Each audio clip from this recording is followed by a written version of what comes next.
Hello YouTube, it's Lion here with Hobbies of Man once again, and today we're going to be doing another manga video. Today I'm going to give you a recommendation video. We're going to be doing short manga recs. So basically a manga series that's less than 10 volumes, not 10 volumes, not 11 volumes, less than 10, so 9 or under. And actually I don't have any that are that close. The biggest one I have is 7 volumes. And this is inspired by a video that Justy did on his channel, Justy's Cave. I can't remember when he did it, but it was a few months ago. And I wanted to take my own shot at this type of video. So I've got 1, 2, 3, 4, 5, 6, 7 series that I want to talk about. I will show you the ones that I have physically with me right now. And I'll try either to put a picture up or just an image of the other series if I don't have them with me. Most of them should be available physically, at least the English ones. And the 2 that are not available in English, you can find online somewhere. I don't really want to, make it like, I don't want to encourage people to read scans, but I also want to encourage people to read these series. And so it's kind of like a weird limbo. Like I can't say don't read these via scans, but I also can't expect people to buy these manga when they're not available in the English language. But I still want to talk about them because I think they're really interesting, right? So let's start with the most basic recommendation ever. I think even Justy had this on his video, and it's All You Need Is Kill. It's 2 volumes. It's collected in a single omnibus. It's about 15 bucks or 19 bucks, I can't remember. And it's a really good, easy story. It has nothing crazy about it. It's a sci-fi story. It's 2 volumes exclusively. There's nothing extra to it. It's really concise and quick, and it has a time travel element that is not too confusing. I think All You Need Is Kill is a perfect entry-level manga, and it's also just a fun, quick read. It has a lot of good things going for it, and the fact that it's so easy to collect is also a plus. So that's the first recommendation. Number 2 is a 7 Seas title. Now, I know 7 Seas is going through some concerning stuff right now, but that doesn't, they're one of the bigger publishers. I can't not talk about them at some point, right? So OJOJOJO is my second recommendation. This is also available in 2 volumes. However, this is actually a 4-volume series. Each volume contains 2 different volumes of the story. And OJOJOJO is a great little romance series. It's a 4-coma, so it has a slice of life aesthetic to it. It also is just really easy to read because each chapter is literally just 4 panels, and there's nothing too crazy, too difficult to understand in it. It's just so adorable and so cute. And it's a story that really worked for me. I really enjoyed it when I read it, and I really want other people to enjoy it. It's so cute, so adorable, and just really enjoyable to read. It follows these 2 kids that are, one of them is poor but different, and the other one is rich but kind of lonely, and then they find each other in high school, and then they go through their friendship, and then they eventually go through their life together. And it's just really adorable, really cute. It's also written by Kyo Sinja, so it's going to have a very funky art style that I think actually is really cute once you get used to it. Kyo Sinja is the guy that wrote Mononoke Sharing, and of course Dragon Maid. So be aware of that. Maybe some people have issues with that guy. I don't really care. He can do whatever he wants. I just like his art style, and I like his storytelling a lot. Next, we have BESTIARIUS, volumes 1 through 7. This is a pretty short series as well. And the cool thing about this one is that it actually works in sagas, kind of, or books. I don't know what to call it. So this is by Masazumi Kakisaki, a mangaka that is underrepresented in the US for sure. I don't think there's a single work by him in English, and I think that's a damn shame. BESTIARIUS is a historical fantasy story. It follows a different group of gladiators in this this Roman Empire in England, actually. The Roman Empire occupation of Britannia, or England. And we follow a few different gladiators as they go through their life and eventually basically create what's called Avalon, maybe? it's kind of unclear, but it's cool, and I really enjoy it. So the cool thing about this story is that you can kind of read each segment separately. So the first segment is this first volume here. It's self-contained. It's called the Book of Ties. Then there's this second part here called The Book of Friends, which is a secondary part of the story. Then this third segment here, which is The Book of Pride, which is this other segment here. There's the Book of Determination, and then the Book of Heroes. And so this 7-volume series contains 5 different storylines that all converge into that last one there that I said, the Book of Heroes. And it's really, really cool. It's really enjoyable. Masumi Kakisaki has a astounding art style. Like, he's just so good at drawing.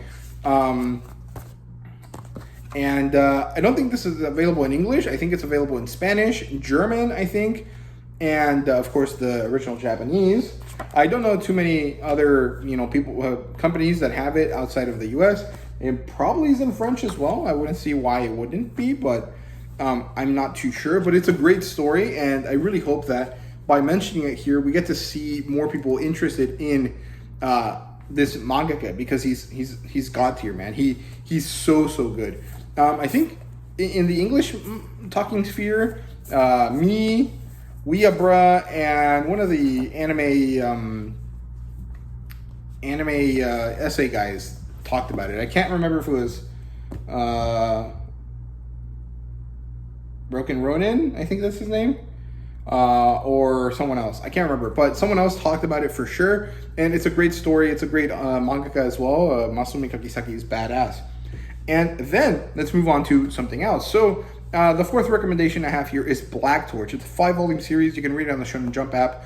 And it's basically Bleach, but also Blue Exorcist with like a grungy style to it.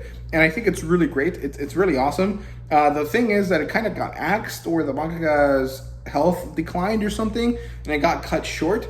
But it still managed to actually be really satisfying as a 5-volume series. And I think that's great. I love when that happens, when it manages to work out, even if it didn't go the way the mangaka originally planned. I think that really speaks volumes of Tsuyoshi Takaki's work. And it's a great series. It has a great aesthetic. It's basically these like demon hunting ninjas, but they're kind of like modern day people. So they have like power armor and stuff.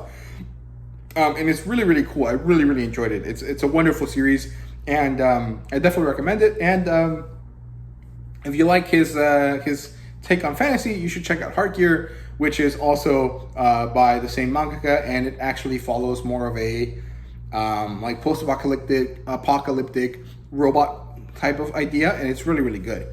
Then we have another series in Spanish, which is Mary Grave by Hidenori Yamaji. And this one is really good. It's a dark fantasy. It's vaguely reminiscent of Berserk, I guess. Now, it follows this man who is immortal for some reason, and you get to learn about the reason throughout the story. But the thing is that he is immortal, and the one thing that he wants to do is make sure that his wife also becomes immortal.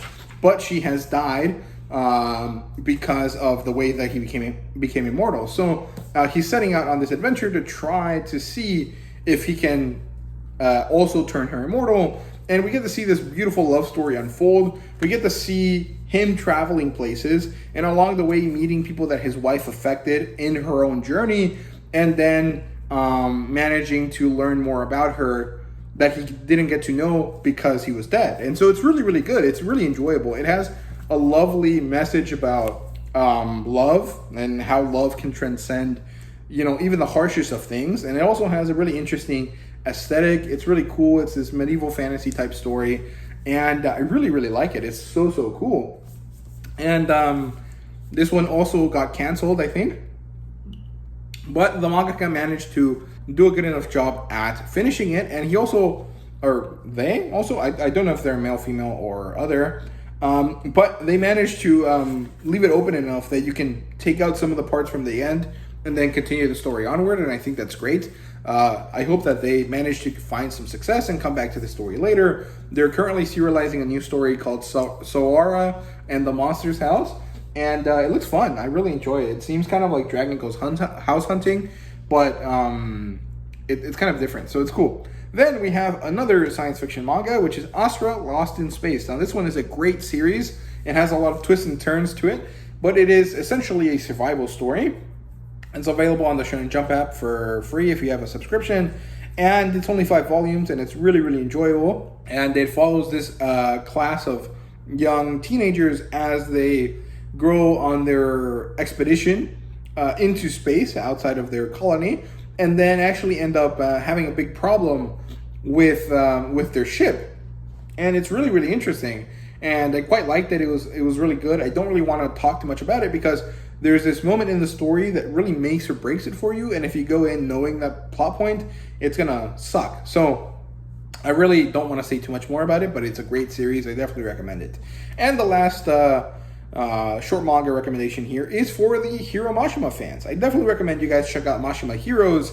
It's a single one-shot volume. It contains the 3 groups of people from his previous manga. So, you know, you get to see the group from Brave Master, and then the Fairy Tail Guild, and then the Eden Zero crew as they land on this island and then have a sort of battle with their respective bad guys, who will happen to be Jalal. And then they have this really interesting moment where there's this unraveling of the story, due to the fact that the creator, the god of the story, aka Hiro Mashima, reveals something, and it's really, really cool, and I really liked it. I thought it was a fun crossover event. I really wish manga did this more often, but I think that it's good in and of itself by like as a standalone story. But it's also good in the sense that like it can be an introductory story to Mashima's works, and it's also just a fun little like thing for fans of his work. So it has a lot of different ways that you can enjoy it, and it's really great. I really liked it a lot. So yeah, that's all I have for you guys today. I hope you guys enjoyed the video. If you did, please leave a like, subscribe, and comment down below. Let me know what you thought. Let me know what short mangas you would recommend to other people. And you could kind of say that this is also a introductory manga list, but it's not really. That wasn't the point with which I set out to make this list. However, if I did recommend some of these to beginners, I wouldn't be wrong to do so, because I think that a lot of these fit a lot of the criteria that you need to have when you think about giving stuff to beginners. So yeah, I hope you guys enjoyed the video. See you guys later.